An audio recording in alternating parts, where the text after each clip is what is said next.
Hey everyone! I wasn't planning on doing this topic today, but I was driving and for some reason I just started thinking about it. So before I lose my train of thought, today's topic will be on pity ploys, guilt trips, and obligations. So as we all know, the narcissist uses manipulation tactics to sort of keep us in line. One of these things is the pity ploy. They will do their very best to appear very helpless and make you seem like you're the only person who can help them. And as a codependent, we live for that. We live for feeling needed by our partner. So most of us will jump at the chance to help them.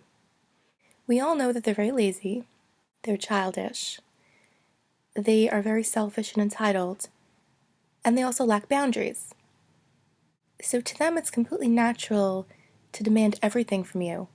And for us, it feels very natural to just give everything that we have. To outsiders, the overt narcissist might seem super strong and independent, but to us, we're very close to them. We know it's just a facade.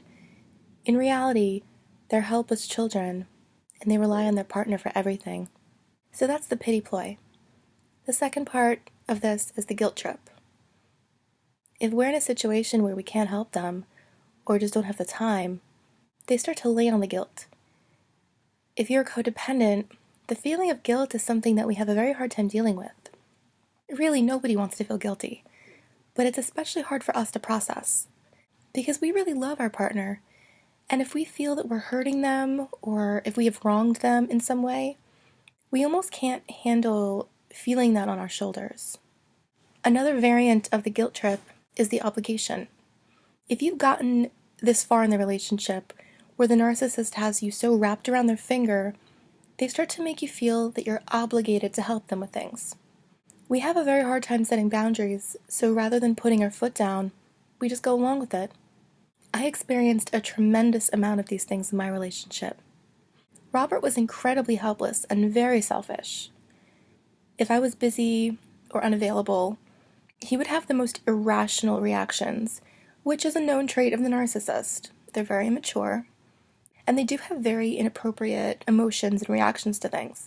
So for example, if he needed a ride home, which was most of the time, he would always get someplace and then realize he had no way to get home. So this was a very common thing. So first he would start with a pity ploy.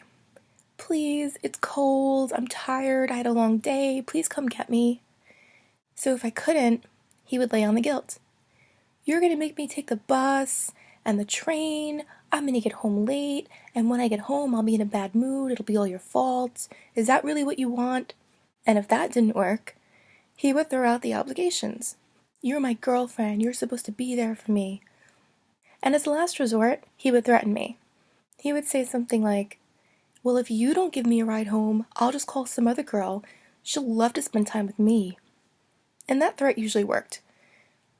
A stronger person would not have put up with that. But I was desperate for love, and I settled for a relationship that made me feel awful most of the time, but I put up with it. He also had very bad anxiety, and I was there for him as much as I could be, probably more than anyone else would have ever done for someone. But I did have my own life. I had my own job, I had my own friends, so I couldn't just drop everything and tend to him. He would get very angry. He would throw out the obligations. You're supposed to be there for me, you're supposed to help me, it's your job to make me feel better. If someone said something bad about him on social media, which was a common occurrence because everyone hated him, he would say, you're supposed to defend me. How come you didn't say anything nice about me? Being his girlfriend was a thankless job, and he did make it seem like it was a job. I was supposed to do things. And as a codependent, we don't like confrontation. We don't like drama. We don't like conflict. So rather than stir the pot, rather than stand up for ourselves, rather than say, no, you cannot behave this way, we just go along with it. The narcissists, on the other hand, they absolutely love drama and they love conflict, and I will do a video on that topic as well. I know this video is a bit short, but I think I conveyed the message pretty well, so leave me a comment, and I would love to know the different ways your partner used these tactics on you. Thank you for listening, and I will see you guys soon.